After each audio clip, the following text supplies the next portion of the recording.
Nós ontem tínhamos ficado na Mediator Dei do Pio XII a concluir que esta encíclica foi o ponto de chegada e também o ponto de partida daí para a frente. Foi o ponto de chegada porque esta encíclica assume muito do pensamento de Lambert Baudouin e é a primeira grande síntese, digamos, doutrinal do problema litúrgico imposto ao nível, digamos, de teologia litúrgica.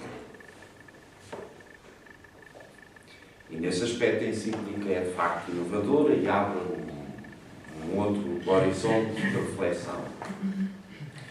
É também, como ponto de chegada, uma encíclica que tenta pôr, digamos, freio, tenta aclarar, tenta, digamos, serenar algumas posições que vinham sendo pedidas, sugeridas ao nível litúrgico e que, de facto, Pio XII ainda não as aceita.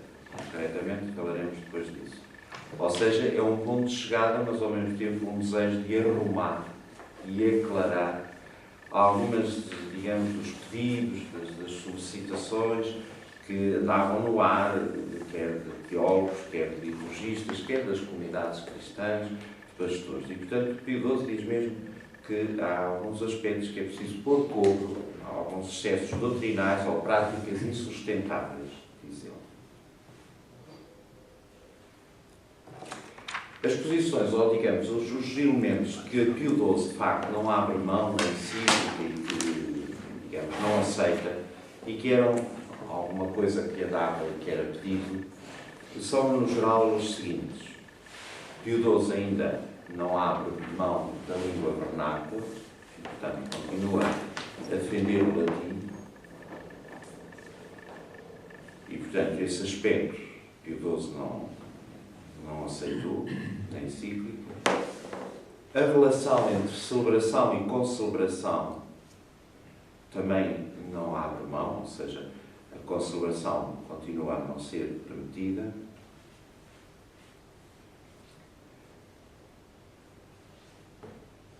A reflexão sobre o sacerdócio ministerial e o sacerdócio universal dos fiéis também, Pio XII ainda não está, digamos, apto ou vê nisso algo que se possa aceitar. Portanto, a relação, digamos, como depois o Concílio dirá, do sacerdócio universal dos fiéis e, portanto, na celebração esse sacerdócio se manifesta e é exercido e, consequentemente, a partir daí, os direitos litúrgicos dos fiéis, a participação, etc. E estes, digamos, são os pontos em que Pio XII, digamos, não responde positivamente àquilo que eram as exigências, não tanto exigências, mas as sugestões, os desejos, os apontares, toda uma reflexão e toda uma praxis que se estava a fazer e a viver na Igreja. Mas, apesar de não ter aberto mão destes aspectos, o mérito desta encíclica, que é enorme, é de facto colocar a liturgia no plano teológico, definitivamente. Pio XII começa a sua encíclica, e logo quase ao início, põe de lado toda a concepção rubricista da liturgia e da compreensão da liturgia. Ou seja, ele diz abertamente, por exemplo, no número 38 da encíclica, diz: estão, portanto, muito longe da verdadeira e autêntica noção da Sagrada Liturgia aqueles que a julgam como sendo apenas a parte externa e sensível do culto divino, fazendo-a consistir no aparato decorativo das cerimónias. E não erram menos os que têm como simples conjunto de leis e regras com o que a hierarquia eclesiástica manda ordenar a execução dos ritos sagrados. Ou seja, Pio XII nisto diz duas coisas. Tem uma noção errada de liturgia, quer os que fazem da liturgia unicamente cerimonial externo e faustoso, quer os que pensam a liturgia como um conjunto de rúbricas com os quais a Igreja ordena os ritos. E depois de pôr isto de lado, de facto, que é, digamos, a primeira, o limpar do terreno, Pio XII entra numa reflexão teológica, de facto, sobre a liturgia. E vai centrar a liturgia no sacerdócio de Cristo. Ele diz mesmo, a liturgia é o culto público que o nosso Redentor, cabeça da Igreja, presta ao Pai Celeste e que a comunidade dos fiéis presta ao seu fundador e, por ele, ao Pai. Ou seja, Pio XII centra em Cristo aquilo um pouco já Baudouin tinha feito, mas Pio XII acentua isso muito, centra em Cristo toda a liturgia. Cristo é o sumo sacerdote, Cristo é o pontífice da nova aliança, Cristo, sendo o verdadeiro sacerdote, na liturgia ele exerce esse sacerdócio. E, portanto, reparem, por um lado, o centrar em Cristo, e a liturgia é a continuação da obra redentora de Cristo. E aqui estamos muito próximos, ou melhor, a encíclica de Pio XII assume muito da teologia e das expressões do próprio Lambert Baudouin. Todavia, o interessante da encíclica no centrar em Cristo a definição de liturgia é que, diz ele, nós temos, para compreender a liturgia, temos que compreender a centralidade de Cristo como mediador, e como mediador nós temos que abordar ou centrar em dois dos grandes mistérios da vida de Cristo: a encarnação e a redenção. Ou seja, Pio XII toca à questão de facto central, que é como é que Jesus se tornou o mediador da nova aliança? Como é que ele pôde ser, de facto, mediador, redentor e fazer ser o pontífice? Porque encarnou. Porque se fez um de nós. E porque, sendo homem e Deus, Jesus pôde, na sua pessoa, Jesus pôde unir humanidade e divindade e pôde redimir a divindade, ou, perdão, pôde redimir a humanidade que ele assumiu. E reparem que isto é importante para a compreensão depois do mistério pascal. Porque a redenção de Cristo não é uma redenção que nos venha de fora, no sentido que, como Deus faz a redenção, mas porque Cristo assume a nossa humanidade, assume a nossa condição humana, faz um de nós, como diz a carta aos Hebreus e não só, exceto no pecado. E sendo um de nós, ele pôde, digamos, no campo da humanidade, no terreno da humanidade, ele pôde realizar a salvação, a redenção, porque era um de nós. Ou seja, a salvação de Cristo não é uma coisa extrínseca ao homem, mas foi na sua própria humanidade que o Senhor Jesus, servindo-se dela, teve o terreno propício para a redimir por dentro. Ou seja, a redenção de Cristo não é uma redenção que venha de fora para dentro, mas é uma redenção que se jogou na própria humanidade que ele assumiu. Porque, no fundo, o que Cristo entrega ao Pai na cruz é a humanidade, mas a humanidade obediente, a humanidade que virada para Deus. Aquilo que em Adão tinha sido o contrário. Em Adão começa uma humanidade de costas viradas para Deus. Uma humanidade que rejeita Deus, uma humanidade que se rebela, uma humanidade que se pensa e que se estrutura sem Deus ou até contra Deus. Jesus faz o oposto. Jesus entrega ao Pai e em si toda a humanidade que ele tinha assumido, mas a entrega obediente, virada para o Pai, colhente desse mesmo dom. Pai, o Concílio vai dizer isto logo no parágrafo. É na sua humanidade. Porquê? Porque a redenção de Cristo não é uma redenção extrínseca, ou seja, uma obra redentora, que a Deus nada é impossível, mas uma redenção que viesse de fora. Ele encarna para isso mesmo, para que, sendo um de nós, e assumindo a nossa condição humana, no terreno onde a condição humana se perdeu, é o terreno onde o Senhor Jesus joga tudo na cruz, para a redimir por dentro, para a redimir no seu âmago mais íntimo. E é aqui que Pio XII centra. Por isso é que Pio XII dá um valor muito grande na encíclica à encarnação de Cristo. Porque diz, porque ele encarnou e assumiu a nossa... Aliás, ele próprio diz que a própria encarnação é o momento inicial desta vida sacerdotal de Cristo e que a encarnação de Cristo tinha uma finalidade cultural, para poder prestar ao Pai o culto perfeito e a santificação dos homens. Portanto, centralizada, ou melhor, centrada em Cristo, Pio XII vai depois então dizer que é deste sacerdócio do Senhor Jesus que ele consuma na cruz que a liturgia vive. Melhor, a liturgia é a continuação desta obra redentora que Jesus consuma na cruz e que é continuada no hoje da Igreja através da liturgia. Ou seja, esta redenção que Jesus realiza na cruz é uma redenção continuada hoje através da vida e da dimensão litúrgica da Igreja. Fundamentalmente, claro.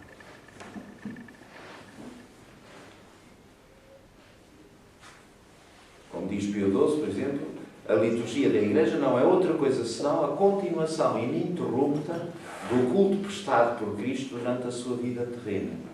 Exatamente na dupla dimensão de glorificação a Deus e santificação a Deus. Para que aqui há sempre estes dois aspectos, né? Que o 12 vai defender e depois a Constituição Litúrgica vai também consignar muito grande no parágrafo 7, quando diz a liturgia é no fundo para a glorificação de Deus, para o homem prestar a Deus o seu louvor, a sua gratidão e para a santificação dos homens. Glorificação de Deus e santificação dos homens. Um outro ponto que a encíclica vai focar é que a própria, digamos, na Igreja, enquanto corpo de Cristo e enquanto comunidade dos discípulos de Cristo, a própria Igreja tem uma finalidade cultual. Quer dizer, o sentido da Igreja enquanto povo, enquanto comunidade dos fiéis, é, no fundo, prestar a Deus esse culto de louvor e nele se santificar. Ou seja, a natureza da própria Igreja, a finalidade da própria Igreja, segundo Pio XII na encíclica, começa por isto mesmo. Ela existe para continuar a obra salvadora de Cristo nela e isso faz-se pela liturgia. Quer dizer, então, que a natureza da própria Igreja é o prestar culto a Deus e a sua santificação em Cristo. Um outro ponto também importante na encíclica é quando Pio XII fala da presença de Cristo na liturgia. Pio XII diz abertamente que Cristo está presente na liturgia e diz, junto com a Igreja, em toda a ação litúrgica, está presente Cristo, o seu divino fundador. E diz que essa presença existe nos sacramentos, existe na missa, na prece, no louvor, na súplica.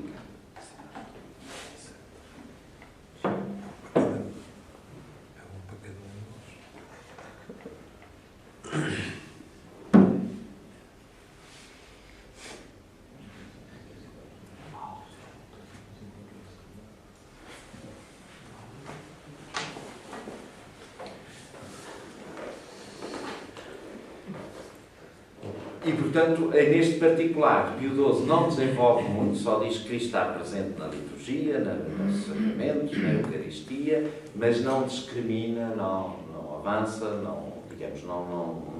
não exemplifica, como depois a Constituição irá, pelo menos, falar das 4 grandes presenças de Cristo na liturgia.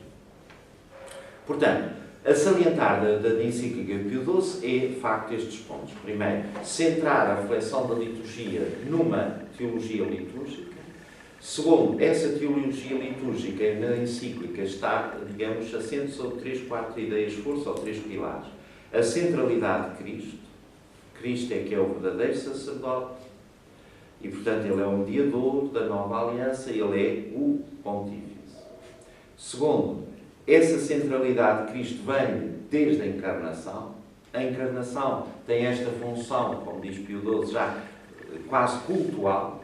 E Jesus assumiu a nossa condição para poder prestar ao Pai, digamos, o louvor, apresentar ao Pai a humanidade obediente e reconciliá-la com o Pai. Portanto, a dimensão, digamos, da encarnação essencial como primeiro momento da obra redentora de Cristo. Por outro lado, essa presença, melhor, essa vida, essa dimensão sacerdotal de Cristo é continuada na liturgia da Igreja, porque ela é a continuação dessa obra redentora, e, portanto, a finalidade da liturgia é a glorificação de Deus e a santificação dos homens. Não sei se é permitido. Sim, sim. Em relação à finalidade da encarnação, é interessante um livro que um padre da Igreja, Santo Anselmo Cantuária, Por Deus Homo, embora seja um bocadinho jurisdicista ou jurídico na apresentação do porquê da encarnação, mas ajuda, sobretudo quem está um bocadinho, talvez mais de fora, digamos, ajuda a perceber porquê da encarnação e porquê. Cura Deus Homo, chama-se, de Santo Anselmo. Aliás, houve uma leitura no ofício esta semana, que não era porque líamos do santo dia, foi anteontem, na liturgia das horas, era tirado daí. Anteontem celebrou-se Martinho, foi São Martinho, São Geraldo, O Sr. Padre falou da presença de Cristo na liturgia junto da Igreja, a prece, o louvor e a súplica. Sim, os sacramentos, a missa, mas depois não discrimina, não é?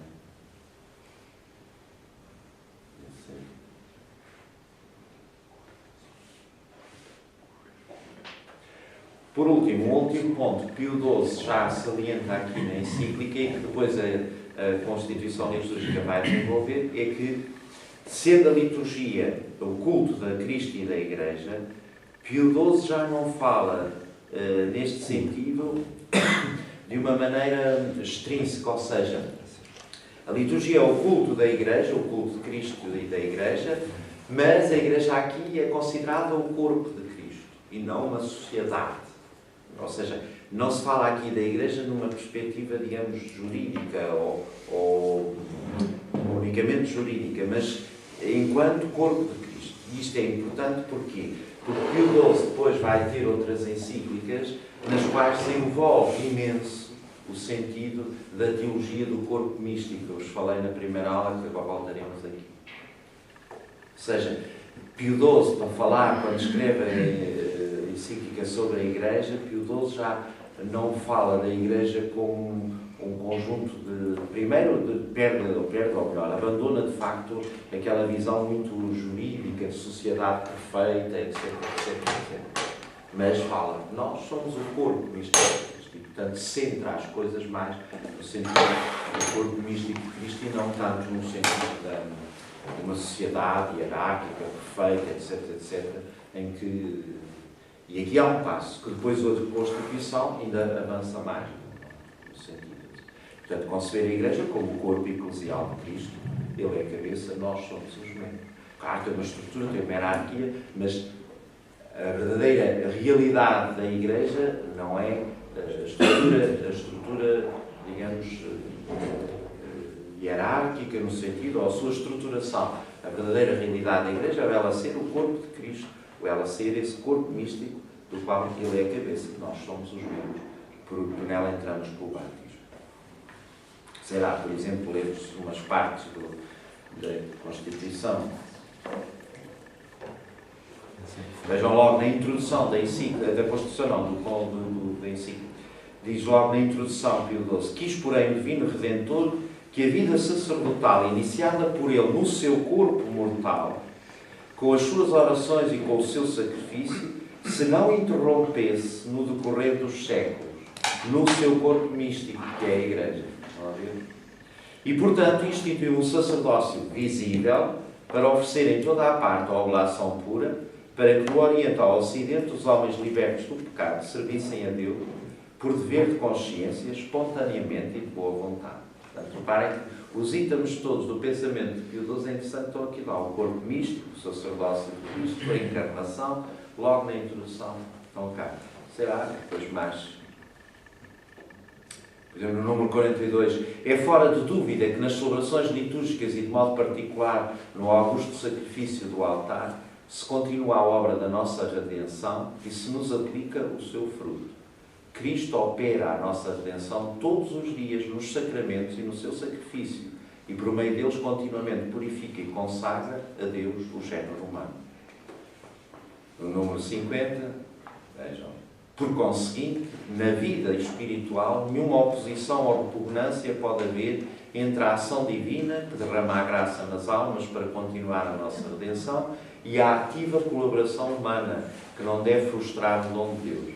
Entre a eficácia do rito externo dos sacramentos, que provém do seu valor intrínseco, e os méritos daquele que os administra ou os recebe, entre a moral ativa e a contemplação, entre a vida ascética e a vida de litúrgia, e a piedade litúrgica, e finalmente entre a jurisdição e o legítimo magistério da Igreja eclesiástica e o poder propriamente chamado sacerdotal, que se exercita no ministério sagrado. Enfim, depois. Portanto, este é o aspecto saliente.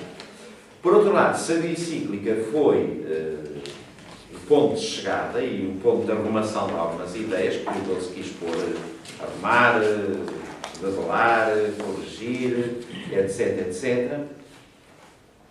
A verdade é que, a partir da encíclica, tudo é posto de outra plataforma, que é, há coisas que são dadas como adquiridas, a nova forma de pensar a liturgia, o tirá-la de uma visão rubricista, cerimonialista, a centralidade em Cristo, e, portanto, há aqui todo um conjunto de passos, que reparem, quando começámos com Lambert, com Prosper e Ranger, etc, etc, estas coisas ainda eram embrionárias, ainda eram ideias a reter e com muita novidade. Aqui passam a ser doutrina da Igreja. Portanto, a partir da encíclica dizemos, há todo um caminho a fazer pós isto, ou seja, isto já está como dado adquirido e a reflexão depois vai se centrar em todas as outras coisas. E há um conjunto de datas e marcos que vale a pena nós vermos só como pontos, digamos, cronológicos que nos vão levar ao concílio. Ou seja, de 1951 a 1961 sucederam-se alguns documentos pontifícios que foram marcando todo este caminho feito para ter a reforma da liturgia do concílio. Por exemplo, a 9 de fevereiro de 51 há a restauração da vigília pascal. Ou seja, aquilo que era considerado facultativo, etc, etc, Pio XII restaura. E restaura o primeiro ano, digamos, a título experimental e facultativo. No ano a seguir, em 1952, Pio XII prolonga por 3 anos essa experiência, ou seja, abertamente diz mais 3 anos de experiência. E em 56, Pio XII promulga o novo ordem da Semana Santa, que já engloba a vigília pascal. Reparem, a noite maior dos cristãos e tudo o que isso significa, e é Pio XII que de facto restaura meados do século XX. A 6 de janeiro de 1953 introduz-se as missas vespertinas, ou seja, as missas à tarde. 6 de janeiro de 1953, as missas vespertinas. E também as novas normas do jejum eucarístico. O que é que isto quer dizer? Vocês já não são desse tempo, que é tudo. Não, o Padre António é, enfim, nós os mais entrados na visão. O que é que sucedia? Até aqui, o jejum eucarístico era da meia-noite até à celebração da missa. Ou seja, o padre e quem ia comungar não podia comer nada a partir da meia-noite até à hora da missa.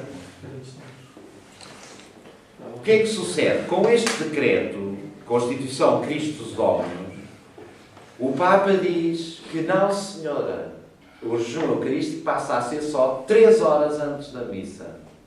3 horas antes da missa. E, portanto, já não era a partir da meia-noite. Reparem que isto tudo é depois um conjunto de coisas que ajuda a perceber a situação. Porquê é que as missas eram todas cedo também? Tinha a ver com isto. Reparem que é um padre que tenha... Agora, então era quase impossível, não é? Porque haver mais padres, a coisa é... Agora, hoje, com a escassez de padres, e os padres, por exemplo, terem missas, 3, 4 missas às vezes, não é? Reparem o que é estar em jejum, não é? A pregar, a celebrar, a cantar, não é? Até à 1 da tarde. Não é? Por isso é que as missas eram tudo cedo. Mas nós vencemos a Batalha de Aljubarrota em jejum, todos os portugueses. Mas isso era produção. Era dia de jejum e eu lembrava que me prometo ouvir. Por isso é que pamparam os castelhanos. Eu não sabia isso.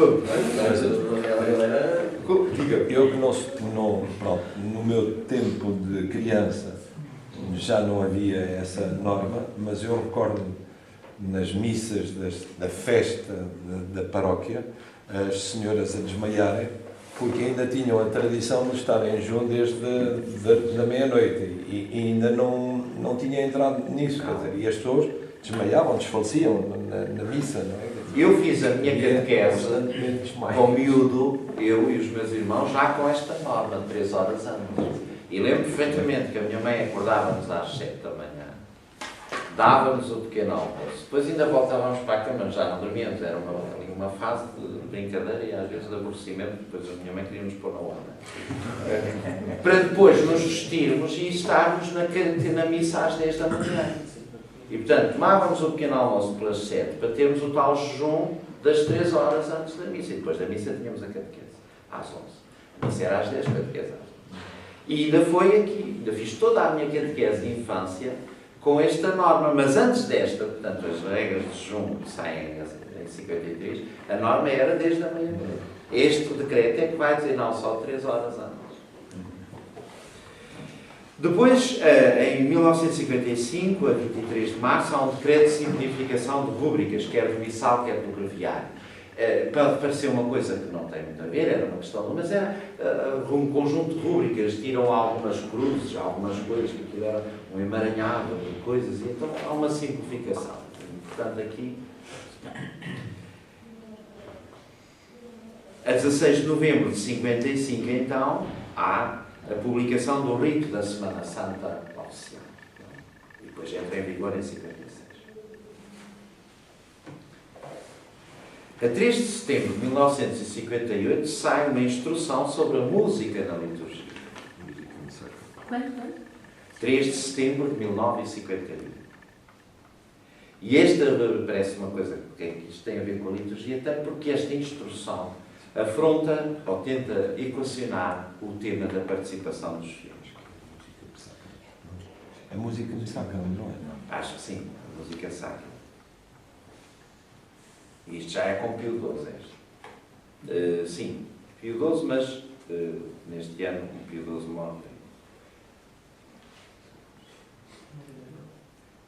Em 1960, 25 de julho,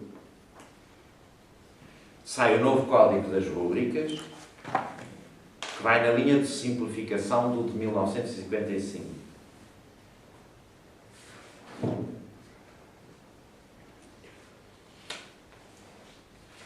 E, antes disso, a 25 de janeiro de 1959, o Papa João XXIII, no final das vésperas, em São Paulo, fora de Muros, na sacristia da Basílica, interessante, tinha ali os cardeais e já no fim, e o Papa João XXIII diz-lhes: olha, tenho a dizer-vos 3 coisas. Uma é para a Igreja de Roma, as outras 2 é para a Igreja Universal. Para a Igreja de Roma, quero anunciar que vou convocar um sino diocesano.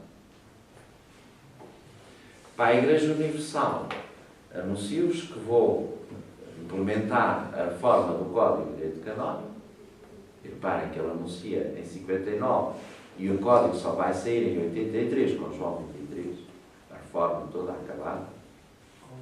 Não, João Paulo II. Eu disse que não, convocar João XXIII, anunciado nesse e terminado com João Paulo II, no Código de 1983.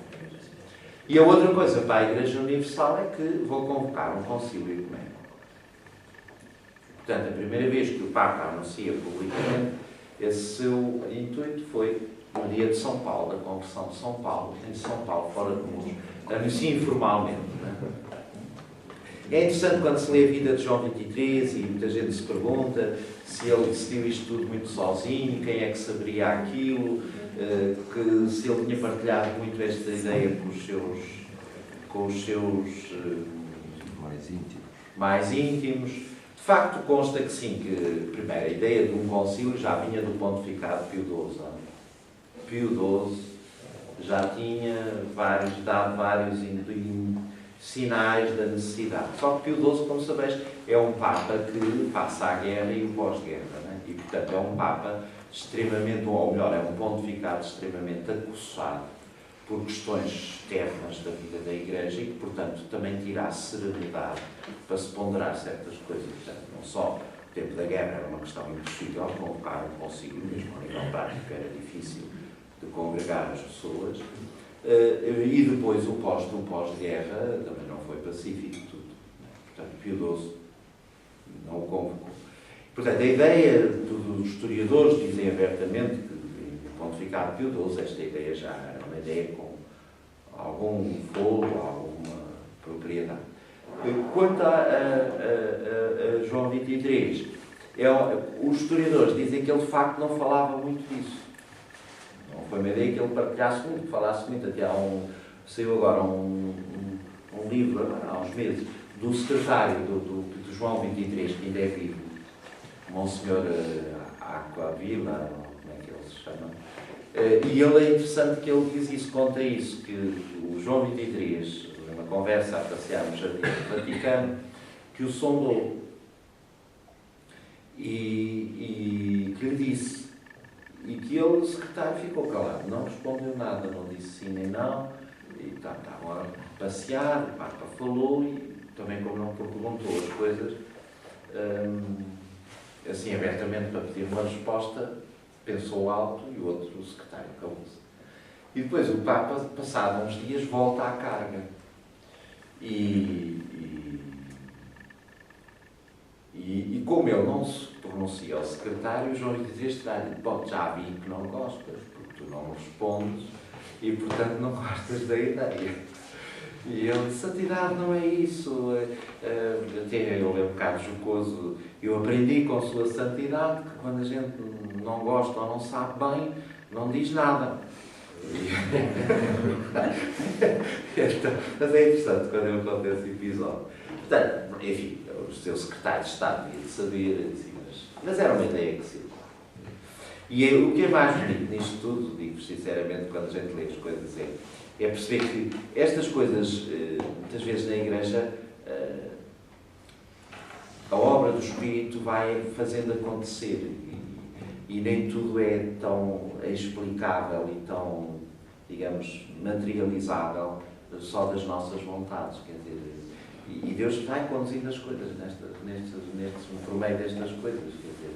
Quer dizer, o João XXIII tinha uma ideia do que era o concílio. Tinha. Ele vê-se na abertura e depois mais no momento em que ele tem que interferir e diz: mas nós queremos caminhar para ali, não sei o quê.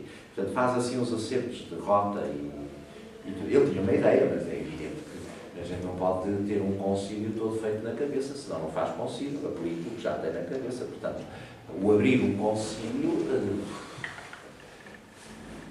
não quer dizer que o Papa na altura seja alguém que saiba onde é que vai terminar o concílio, ou onde é que vai chegar, não é? É de facto abrir o concílio e para nós é matéria de fé que no concílio há a assistência do Espírito Santo e, portanto, o que se for aprovado magistralmente e pela autoridade do concílio e do Papa não é matéria de opinável, não é matéria, portanto, esse nível das coisas para nós tem, ao nível da fé, tem esta segurança. Claro que Pio XII, entretanto, para João XXIII morre, ele convoca o concílio e abre o concílio em 11 de outubro de 1962 e vem a morrer em junho de 63, portanto, nem tinha passado um ano da abertura do concílio. E Paulo VI é eleito em junho, a 22 ou 20 ou 22 de julho. E o Paulo VI, de facto, diz abertamente: não, o concílio é para continuar, o concílio não é para parar. E, portanto, depois há a sessão, em setembro, onde Paulo VI já está, já é ele quem preside. E o primeiro documento do Concílio é, de facto, sobre a Sagrada Liturgia, que é aprovado, como vos disse no nosso primeiro encontro, 1 ano e meses depois da abertura do Concílio. 4 de dezembro de 1963.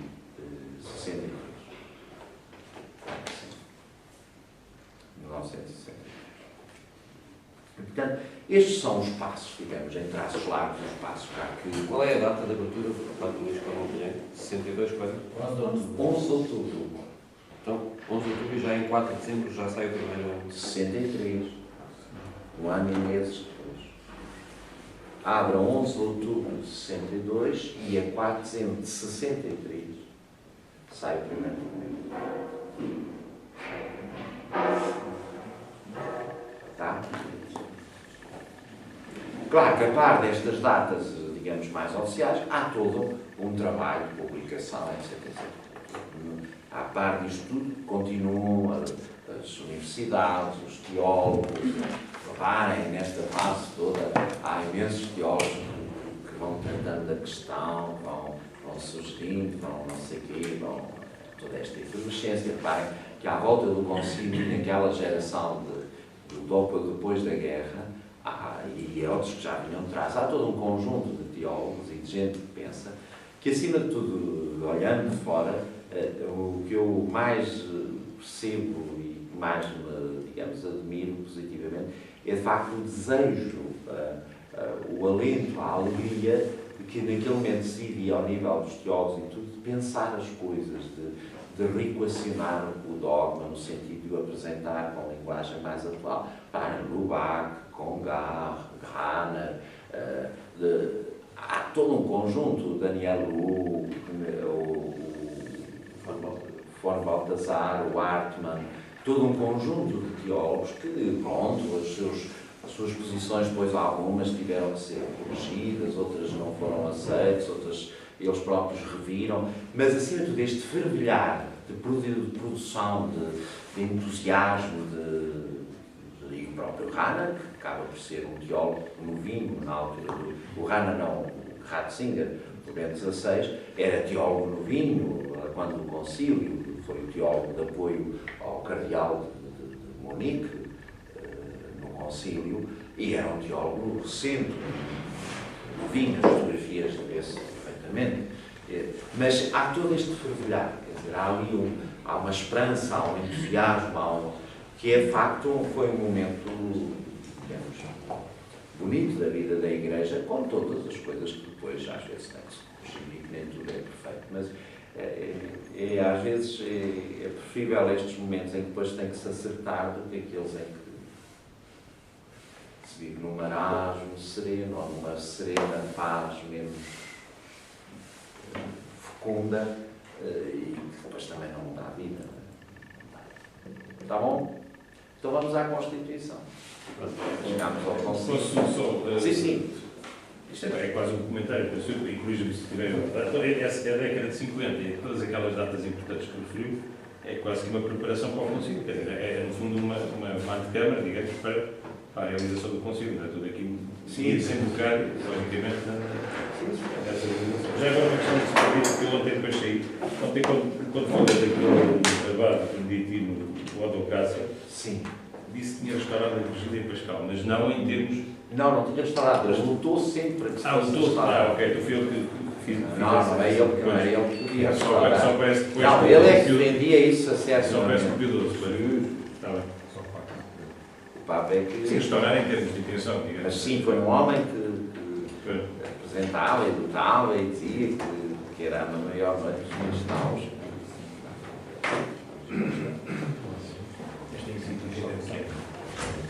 A encíclica é de 1947, 2 de novembro, creio eu, 1947. Não, 20 de novembro de 1947. 20 de novembro de 1947.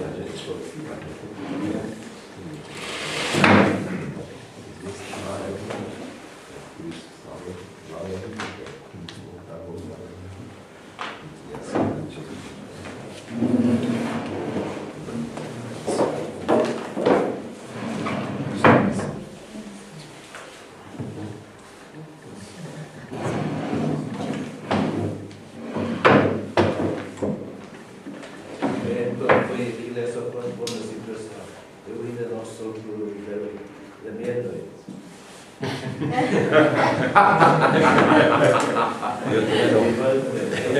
Eu também não, Os cardeais estavam Eu já sou pós-concílio. da meia-noite, ao ouvir o João, João. 52. Sou de 61. Embora pareça mais velho, não é? Pronto. Foi a primeira vez que eu vi televisão.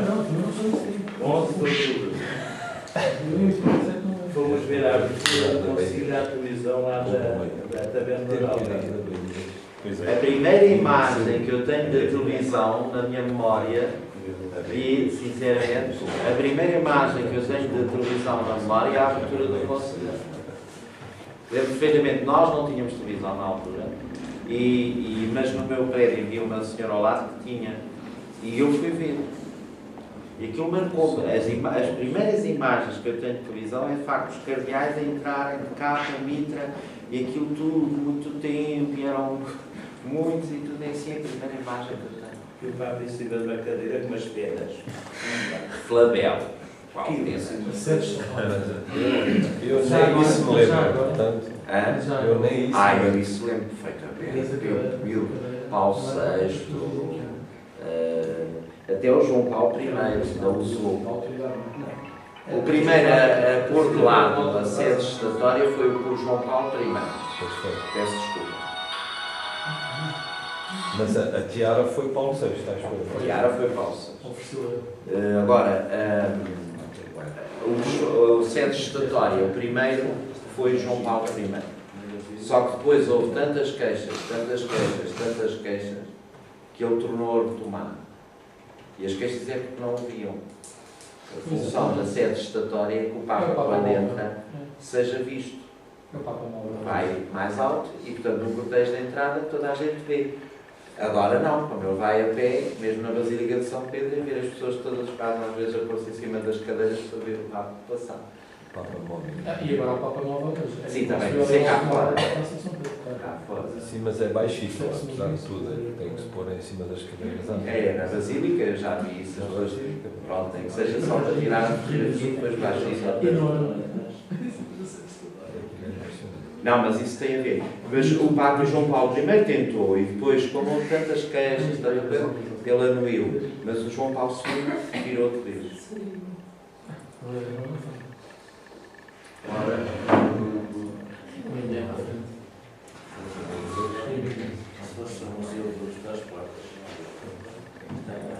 Agora,